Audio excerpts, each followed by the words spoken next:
Hey everyone, this is Aishwarya and welcome to beauty with coach. So guys, आज का जो video होने वाला है ये बहुत इन्फॉर्मेटिव और इंटरेस्टिंग होने के साथ साथ बहुत रिक्वेस्टेड वीडियो भी है।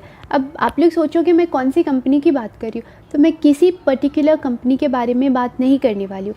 आज हम लोग बात करने वाले हैं एमकैट प्लेटफॉर्म की, क्योंकि मैं बहुत सारे में बोल चुकी हूँ कि जो फर्स्ट राउंड होता है ना वो एमकैट प्लेटफॉर्म पे लिया जाता है। तो बहुत लोगों ने मेरे से पूछा है on Instagram, on YouTube comment और कहीं भी कि आप ये बताओ कि एमकैट होता क्या है। तो मुझे भी लगा कि ये बताना बहुत ज़्यादा इम्पॉर्टेंट भी है, और इम्पॉर्टेंट इसलिए नहीं है क्योंकि आप लोग पूछ रहे हो, येस ये भी एक रीज़न है, बट इम्पॉर्टेंट इसलिए भी है क्योंकि आप एक एग्ज़ाम देके, मतलब एक एमकैट एग्ज़ाम देके मोर देन 700 कंपनीज़ में जा सकते हो। मोर देन 700 कंपनीज़ का आप डायरेक्ट इंटरव्यू राउंड में जा सकते हो। तो ये तो बहुत अच्छी बात है ना, एक एग्ज़ाम दो और आप फाइनल राउंड में डायरेक्ट पहुंच रहे हो। That is you have to give only technical interview और लाइक HR इंटरव्यू, बस इतना सा दो और आप इनटू दैट ऑर्गेनाइजेशन। तो इज़न्ट इट अमेजिंग। तो इसलिए मुझे लगा ये तो सबसे ज़्यादा इम्पॉर्टेंट है। तो चलो बात करते हैं सबसे पहले कि इसके क्राइटेरिया की क्या क्या क्राइटेरिया है।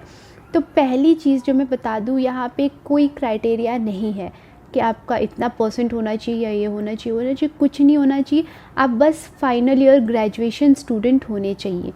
ऐसा भी नहीं है कि सिर्फ बीटेक वाले दे सकते हैं। बीटेक हो, BCA हो, BBA हो, MBA हो, MCA हो, एमटेक हो और बी फार्मा हो, कुछ भी अगर हो ना तो आप दे सकते हो बहुत आराम से।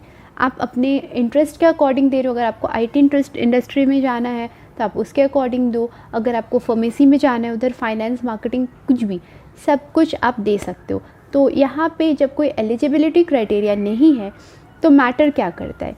मैटर सिर्फ करता है एमकैट स्कोर। तो वो तो एग्ज़ाम देने के बाद आप खुद ही अर्न कर लेते हो, है ना, वो मैटर करेगा।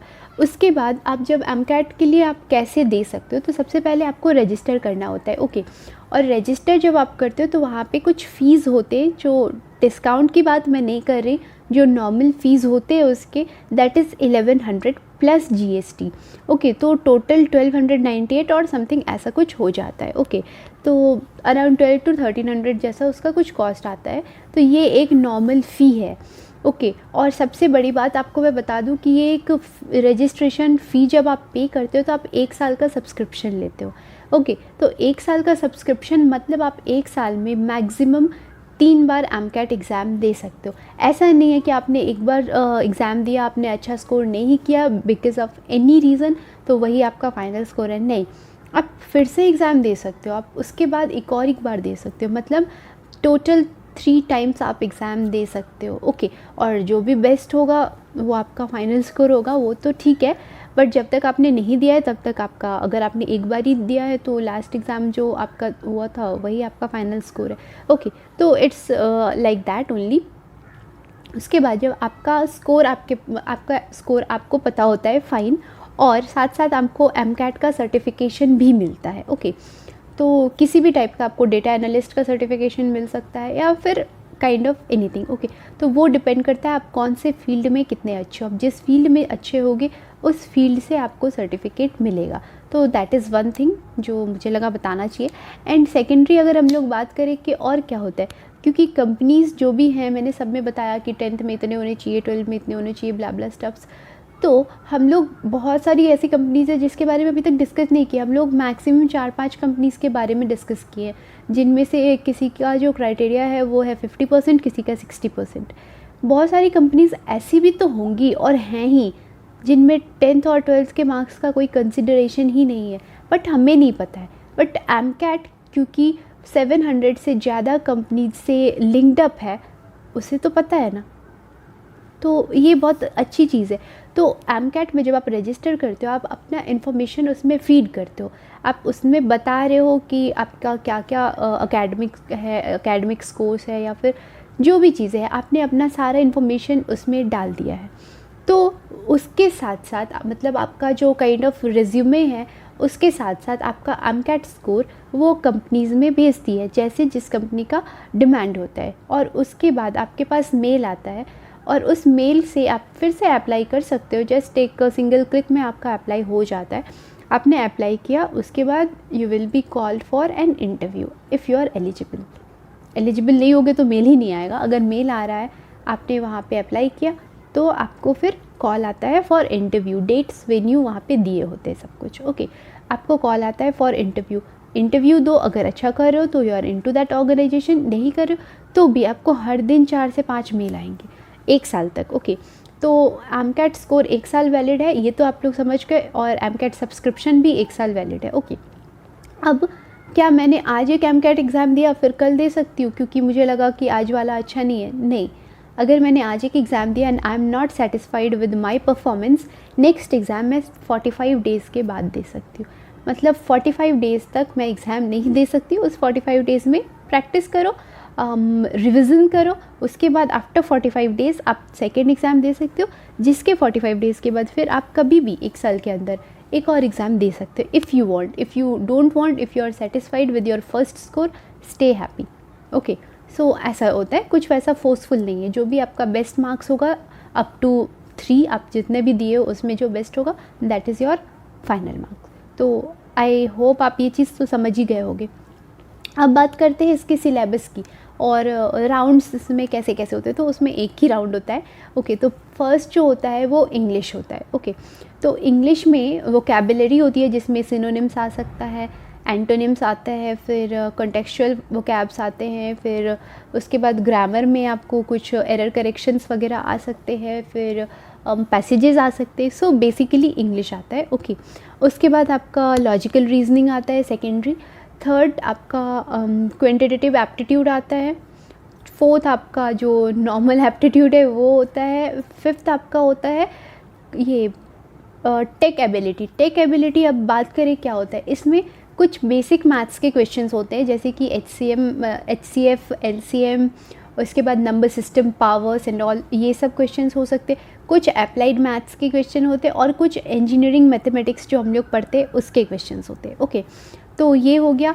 और उसके बाद एक और होता है, उसको बोलते हैं एम्प्लॉयबिलिटी टेस्ट। तो वो ऐसा कुछ नहीं है जिसमें आप जिसके लिए आप प्रिपेयर करते हो खुद को, वो बस एम्प्लॉयबिलिटी टेस्ट होता है जो आपसे पूछता है आपकी स्ट्रेंथ, वीकनेस, आप खुद को रेट करो, आप पर्टिकुलर फील्ड में कहाँ पे हो। तो वो काइंड ऑफ मेंटल और इमोशनल चीज़ें होती हैं, तो उसके लिए आपको प्रैक्टिस करने की ज़रूरत नहीं है। बाकी आपको प्रैक्टिस क्या करना है, English, apti, quant, logical reasoning and tech ability. Tech ability is all about mathematics, whether it be basic, applied और इंजीनियरिंग मैथमेटिक्स। तो ये तो हो गया एक मैंडेटरी टेस्ट। ओके, ये सबको देना है, फ़र्क नहीं पड़ता आप इंजीनियरिंग स्टूडेंट हो या BCA स्टूडेंट हो, आपको देना ही देना है।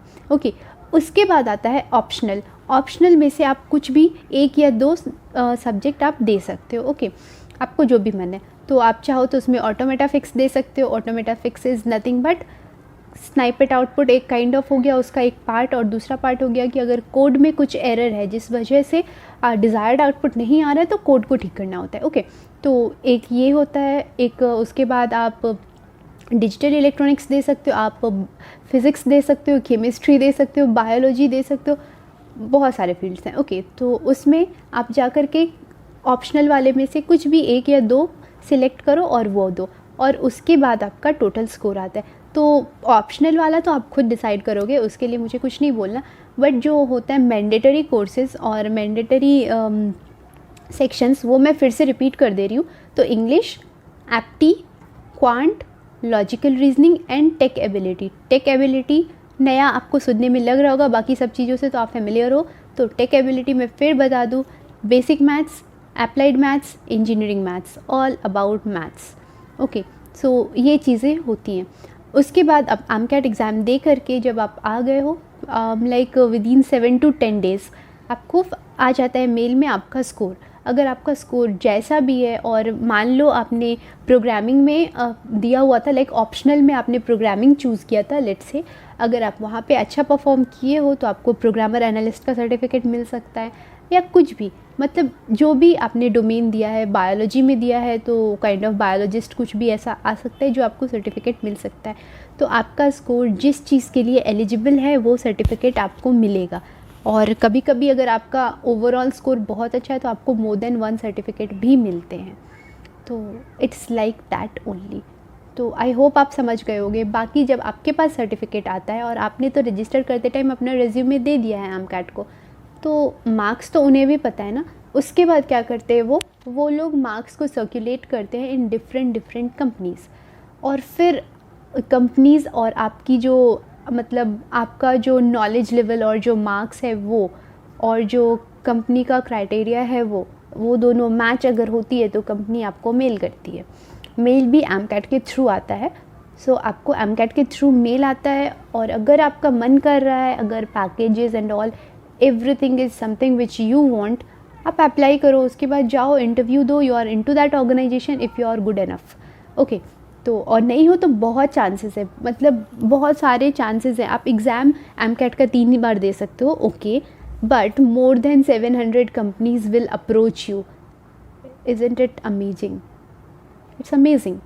So that's why I thought I should discuss this, because yeah, it was something to be discussed, isn't it?